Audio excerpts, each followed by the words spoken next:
안녕하세요. 대구부동산 서입니다. 8월 29일 일일 브리핑 해보도록 하겠습니다. 배경 이미지 코스모스로 바꿨습니다. 가을이 선뜻 다가온 것 같습니다. 영끌이 살려주려고 규제 풀고 돈 푼 게 아니었다. 거기 앞서서 얼마나 많은 규제를 풀었냐면 일사대책, 특례보금자리론, 3% 후반에 신규 주담대, 50년짜리 주담대, 특례 전세, 애 나오면 취득세 500 깎아준다. 뭐 이런 것도 있고, 그리고 오늘 또 한 가지 또 나왔어요. 보금자리론이나 뭐 디딤돌이나 이런 것들. 네, 소득 기준 뭐 7천만 원, 뭐 0.7억 수준인 것을 뭐 1.3억까지 봐주겠다. 돈 없어서 결혼도 못 한다. 했는 사람한테 더 밀어주는 정책. 아무튼 이 혜택을 받을 수 있는 사람은 누릴 만한 필요가 있습니다. 디딤돌 금리도 좀 올라가고 했죠. 자, 그럼 왜 자꾸 이렇게 풀어져 끼는데? 꾸준한 공급 신호. 집값 대체 상승 바람직하지 않다. 지금 대체 상승이라고 생각하는 사람은 아마 없을 거예요. 근데, 일단 김치국 마시고, 꾸준한 공급 신호로 집값 관리. 공급입니다, 공급. 원장관님, 우리 원장관님, 공급이 하고 싶은 겁니다. 그만큼 띄우려고 규제 풀고 돈 풀어제낀 거 아니었다. 영끌이 살려주려고 했던 것도 아니었다. 공급이 하고 싶은 것이다. 이렇게 봅니다. 기재에 대한 뉴스 계속 나옵니다. 6,150조라. 1년 국가 예산이 얼마죠? 600조 조금 넘어갑니다. 600조. 뭐 슈퍼 예산 이렇게 나오죠. 어마어마하게 돈을 쓸 수 있는 거죠. 600조의 이자율 5%만 한번 해봅시다. 얼마입니까? 300조예요. 300조. 써보지도 못하고 허공으로 이자 비용으로 날아가는 게 300조. 빚에 대한 우려 섞인 뉴스들 띄엄띄엄 나오기 시작합니다. 그리고 요거는 잠깐만 살펴볼게요. 할인 분양, 미분양 되고서 할인 분양 이루어졌는데 얼마였냐? R 아파트입니다. R 아파트, 수성구에 있는 R 아파트. 최초 분양가가 얼마였냐면 8억 2천이었어요. 8.2억. 그러던 것이 계약자가 없었어요. 전무했습니다. 그러니까 얼마로 해줍니까? 7.5억으로 해서 1차 분양에 성공했어요. 그 다음에 어떻게 됐습니까? 6억에서 6.5억. 가장 최저가 기준으로. 최고가와 최저가 기준으로 보면 대략 뭐 30% 가까이 한 25에서 30% 정도 할인 분양. 분양가가 오르고 건설비가 오르고 자재비가 오르고 인건비가 오르고 가능하다라는 거죠. 그래서 뭐 일부 공포 마케팅 분양가 무조건 오를 수밖에 없다라는 이야기 한번 걸러 들어도 되지 않을까 싶기도 합니다. 대출 규제 요거 시리즈 묶어놨는 거 엄청 길거든요. 대출 규제 강화 예고했다. 50년 이상 뭐 안 된다 뭐 이런 이야기 나왔죠. 은행으로 사람들이 몰려갑니다. 막차 타러 갑니다. 막차의 뒤끝은 별게 없더라. 안 좋더라. 빅쇼트 영화를 어제 오늘에 걸쳐서 다시 좀 봤어요. 그 첫 번째 시작하는 구절에 이게 나옵니다. 공경에 빠지는 건 뭔가를 몰라서가 아니다. 뭔가를 확실히 안다는 착각 때문이다. 상투를 잡는 건 뭔가를 몰라서가 아니다. 뭔가를 확실히 안다는 착각 때문이다. 이 표정 봅시다. 표정이 썩었습니다. 이 모기지 채권 터지기 전의 상황입니다. 성장입니다. 우리도 성냥불 정도 수준에 충분히 가계부채를 줄일 수 있는 그런 시기들이 있었죠. 지금 지나갔습니다. 지나갔어요. 지나갔어요. 가계부채 얼마? 가계부채가 아니고 대한민국 뭐 회사채, 회사, 가계, 국가 뭐 부채까지 해서 6천조. 이제 성냥불 수준이 아니더라. CDO 요거 이제 채권을 기반으로 해서 이제 합성되어 있는 상품들이 나오기 시작합니다. 파생 상품들이죠. 파생 상품들이 나옵니다. 그러면서 휘발유 젖은 걸레 정도 수준이었는데 더 합성되어서 더 복잡한 상품들이 막 나오기 시작합니다. 술 취한 대통령 손에 들린 핵폭탄이다. 뭐 지금도 거의 그런 느낌 들지 않나요? 영화 끝부분으로 치다하다 가면서 아직 다 보지는 못했어요. 지금 영화 세 번째 보고 있는데 볼 때마다 느낌이 새롭습니다. 주말에 시간 되신다면 한번 좀 보시면은 재밌지 않을까 이런 생각을 해봅니다. 자, 매도 물량 오늘 또 700개 정도 늘어나서 34,700개. 내일 예상되시나요? 내일 35,400개입니다. 내일 35,400개. 가보지 않은 길을 점점 가고 있습니다. 전세 물량은 오히려 늘어나려고 폼 잡고 있습니다. 지금 전세 물량은. 월세 물량은 그나마 조금 소진되고 있고요. 전체 임대 물량은 약간 정체를 보이는 듯 하지만 너무 많다라는 부분. 오늘 거래량 179건, 오늘 굉장히 거래량 많이 신고된 하루였습니다. 뭐 보통 한 150건 요 정도로 예측하고 살펴봤는데요. 179건 좀 많이 됐습니다. 8월달 최종 거래량은 아마 2,000건. 이번 달은 1,900건 선에서 마무리가 되겠고, 다음 달에는 2,000건, 100건 정도 늘어나긴 합니다. 그것이 대단한 것이냐? LH의 도움 없이 2,000건 넘어가는 건 아마 처음일 거예요. LH가 매수하는 거 없이. 근데 얼마나 많은 1사 대책부터 시작해서 얼마나 많은 것들이 여기 와 있었습니까? 돈 풀어, 규제 풀어, 할 거 다 해줬다. 이제.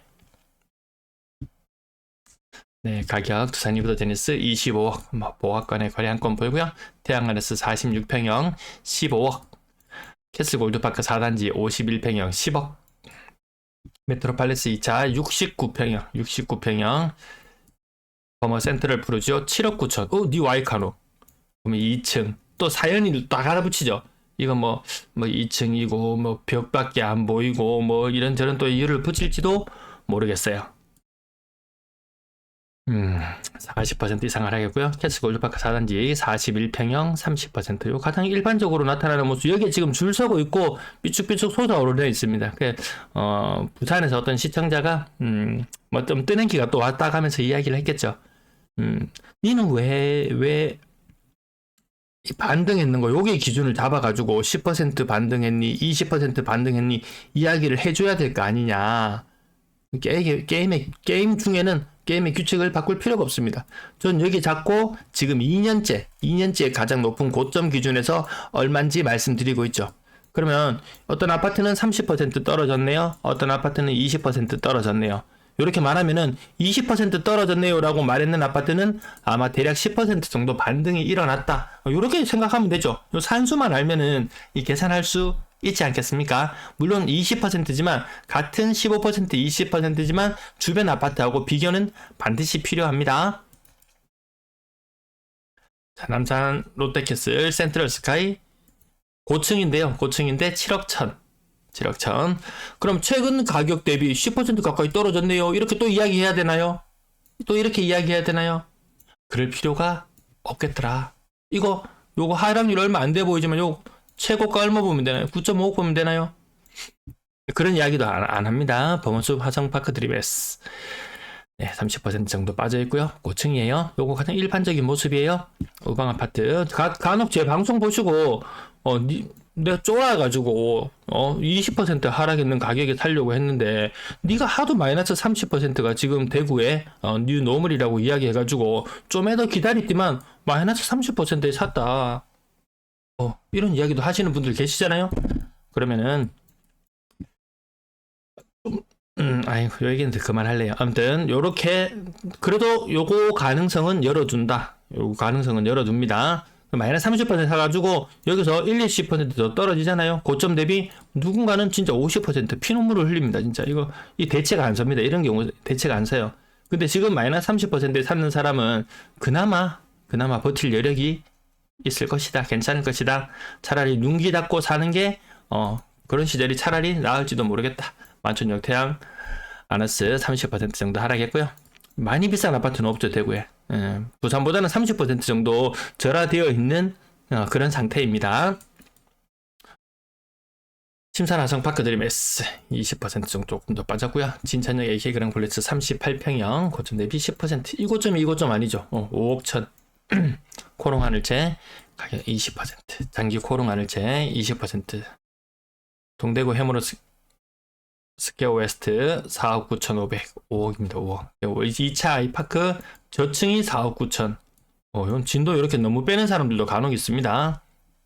좀 많이 뺐죠. 요거 많이 빠졌을 때 4억 2천 정도 수준까지 빠졌으니까 또 밑에 많이 떨어졌던 가격에서 반등을 얼마 정도 보냐면은 거의 한 15% 정도 반등했다고 보면 될 것 같네요. 여기 15% 반등이면 가장 세게 반등했다고 보면 되는 것 중에 하나일 겁니다. 그럼 모두가 다 그렇게 갈 것이냐? 아닐 수도 있다라는 부분도 염두에 둘 필요는 있겠네요. 유라이 세계 육상 선수 전 1단지 37평형 4억 7천. 요 이제 점점 이제 10년 차. 조금 외곽. 동대구 이안 센트럴 D 4억 중반. 소형 평형이 4억 중반? 교대역 하늘 제뉴스텐트 원 30평형 4억 5천. 지난번에 방송 제 시청자 중에서 여기 분양권 가지고 계시던 분은 어떻게 됐는지 좀 마음이 계속 쓰이네요. 뭐 20% 남산이 배달장 수곡 한신 U 플러스 20%. 오, 상윤 화성 파크 드림 4억 중반까지. 그럼 요거 5억 천까지가 아니죠. 거의 뭐 6억 그 이상까지 갔었던 그 아파트 타입이 좀 달라서 그렇습니다. 메트로팔레스 37평형 30% 정도 빠졌고요. 이안동 대구 20% 정도 빠졌습니다. 얘들은 전부 다 2018년 근래 아파트들. 얘들이 타입이 좀 문제가 있네요. 타입이 AK 그랑플리스 9평 30%. 다사역 금호 센트럴, 금호 올림 센트럴 가격 4억 3천. 저층에 4억 3천. 야, 매곡리 저만한 가치가 있나요? 이거 신축이라서 가격 분양권 거래될 때도 4억 중반 그 이상에서도 거래되는 모습을 봤었습니다. 장기 코롱하늘지 요건 직거래로 30%. 아까 38층이었다요. 38층. 그건 중개거래는 5억이었고 아직까지 뭐가 가격 표준인지는 요 고점 가격을 기준으로 여러분들이 산정해 보시면 될 것 같습니다. 대실력 리시뷰 3단지 가격 15% 정도 빠졌습니다. 4억 조금 넘어가는 금액. 좀 고정관념들을 조금 버릴 필요는 있겠습니다. 죽곡 며칠 전에 죽곡 한번 다녀왔습니다. 여기 횟집이 괜찮았어요. 광고하려는 건 아닌데 한상바다 이름이 한상바다였습니다. 예전에 갔을 때는 모둠에 이렇게 소자 중자가 있었는 것 같은데 그것도 없어졌어요. 일부러 멀리 찾아갔는데 없었습니다.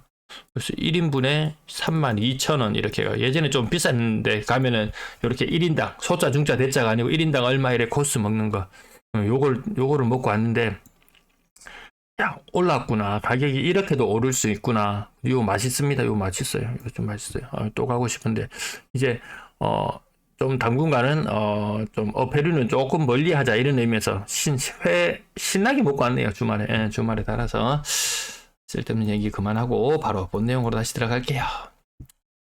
뭐 맨날 똑같아서 뭐 이야기 하나 안 하나 비슷한 내용들이 많이 있어서요. 힐스테이트 대시양 도남 가격 조금 올랐나요? 네. 주곡 한신 U 플러스 메트로팔레스 근래 여기가 계속 많이 빠지는 모습 보여줍니다. 거의 뭐 40% 저층도 아닌데 막 40%씩 하락이 나오기도 합니다. 용산 롯데캐슬 30%. 이것도 뭐 4억 밑으로도 살 수 있었던 그런 구간들이 있었다. 지금 반등하고 이것이 계속 갈 것인가라고 봤을 때는 아직 회의적인 부분들이 남아있다라는 부분 말씀드리면서 가격 앞에 쓸데없는 이야기 한다고 말이 좀 길어져서 뒷부분들 가볍게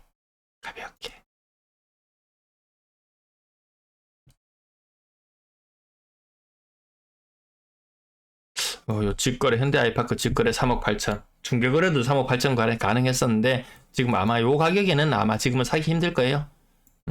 또 가을이 지나고 또 분위기가 달라지는지 또 저 동네에 지난 영상은 일주 자료 편집해 놓은 지 한 열흘이 지나서 그거는 저만 보고 그냥 묵혀두고 말아야 되겠어요. 궁금해 하시는 분이 한 분 계시던데 그걸로는 제가 안 찍어도 되겠다라고 그런 생각을 잠깐 해봤습니다. 소형 평형도 가격이 3억 후반대 3억 중반을 조금 넘어가는 모습 보여주고요. 나머지 가격이고 대충 이런 느낌으로 보시면 되겠습니다. 이 부분 조금 지나갈까요? 가격 하락 눈에 많이 띄는 것만 한번 볼게요. 대충 청라 센트럴 파크 35%. 만촌 우방타운 1단지 얘 때문에 지금 저층이잖아요. 저층인데 50%를 훨씬 초과해서 하락하는 것도 나오더라. 죽전역 인터블고 라비다 요거에도 30% 이상 하락했고요.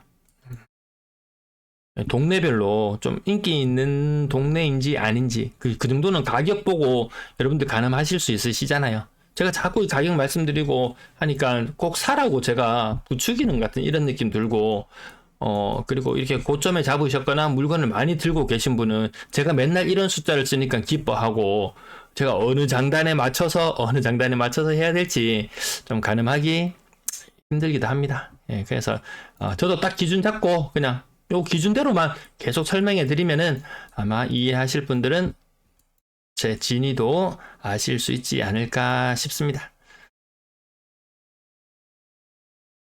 거래는 많았지만 하락 거래도 그만큼 많더라. 여기 계속 하락 거래 많이 나옵니다. 일부 아파트들 정말 재건축이 힘든 그런 지경으로 가는 곳들 아마 많이 있을 거예요. 그 시간을 정말 5년을 기다려야 될지 10년을 기다려야 될지 알 수 없는 그 시간 가치까지 계산하면은 조금 더 아픈 부분이 있습니다. 상인 푸르지오 3억 밑으로까지 떨어지는 거래 또 나왔습니다. 물론 저층이죠. 예. 그러니까 기회가 준비한 사람에게는 찾아온다. 아무것도 준비해 놓지 않고 아무 생각 없이 있다가 또 이런 기회가 또 지나갈지도 모르겠어요.